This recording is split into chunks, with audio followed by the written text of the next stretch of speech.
Greetings everyone. நம்ம டெய்லியும் banking and SSC point of வியூல 5 கொஸ்டின் பார்க்குறோம். இன்னைக்கு என்ன கொஸ்டின்ஸ் இருக்கு அப்படிங்கிற பார்ப்போம். First question, which international institution hold more than half of the Reserve Bank of India's gold reserves அப்படின்னு கேட்டிருக்காங்க. ஸோ இந்தியாவோட கோல்டு ரிசர்வ்ஸ் அப்படின்னு பார்த்தோம்னா நமக்கு ஒரு 822 டன்ஸ் இருக்கு. ஓகேவா?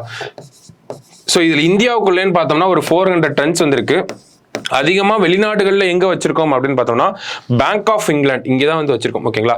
So bank of England and bank of international settlements அப்படிங்கிற இந்த இடத்துல தான் நம்மளோட அதிகமான கோல்டு ரிசர்வ்ஸ் ஃபாரின் கண்ட்ரியில் இருக்கக்கூடியது. ஓகேவா? சமீபத்தில் இங்கேருந்து ஒரு 100 டன்ஸை வந்து நம்ம எங்கே எடுத்துகிட்டு வந்தோம்னா இந்தியாவுக்கு எடுத்துகிட்டு வந்திருக்கோம். சரிங்களா? ஸோ அந்த ஒரு பேக்ரவுண்டில் தான் இந்த ஒரு கொஸ்டினை கேட்டிருக்காங்க. ஓகேவா?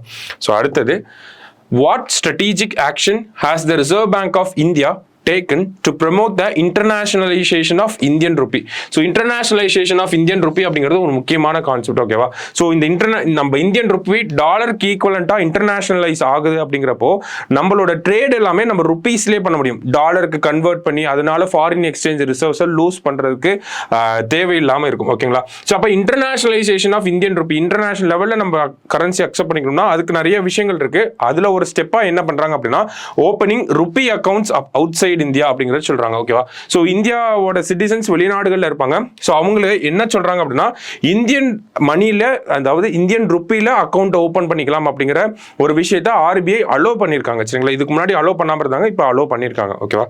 அடுத்தது, which institution has awarded them Nelson Mandela award for health promotion for 2024 by WHO அப்படின்னு கேட்டிருக்காங்க. ஸோ இந்த நெல்சன் மண்டேலா அவார்ட் அப்படிங்கிறத WHO 2019 இருந்து கொடுத்துட்டு இருக்காங்க. இந்த வருஷம் யாருக்கு கொடுத்துருக்காங்க அப்படின்னு பார்த்தோம்னா நிமான்ஸ் அப்படின்னு சொல்லக்கூடிய national institute of mental health and neurosciences இவங்களுக்கு தான் கொடுத்துருக்காங்க. National institute of mental health and neurosciences அப்படின்னு சொல்லக்கூடிய இந்த நிறுவனத்துக்கு தான் இந்த Nelson Mandela award for health promotion அந்த விருதை வந்து WHO கொடுத்துருக்காங்க. ஓகேவா? அடுத்தது, who is set to become Iceland's second women president அப்படின்னு சொல்லி கேட்டிருக்காங்க. ஸோ யார் அப்படின்னு பார்த்தோம்னா ஹாலா டொமஸ்டோட்டிர் அப்படிங்கிறவங்க, இவங்க தான் வந்து செகண்ட் விமன் பிரசிடென்ட்டா. இவங்க விக்டிஸ் ஃபின் அப்படிங்கிறவங்க தான் ஃபர்ஸ்டா இருந்திருப்பாங்க 1990s அந்த காலகட்டத்தில்.